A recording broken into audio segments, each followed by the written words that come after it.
Magandang gabi mga kaloto. Narito na ang resulta ng ating 2D Lotto at 3D Lotto ngayong December 13, 2023. Paalala, ang channel na ito ay hindi affiliate ng PCSO. Narito na ang resulta ng ating 2D Lotto. 2 PM draw, number 29 and 08.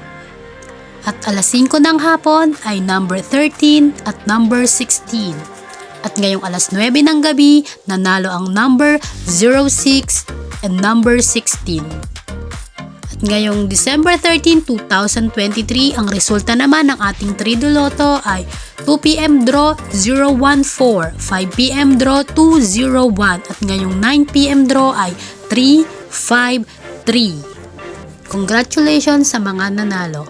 Maraming salamat po.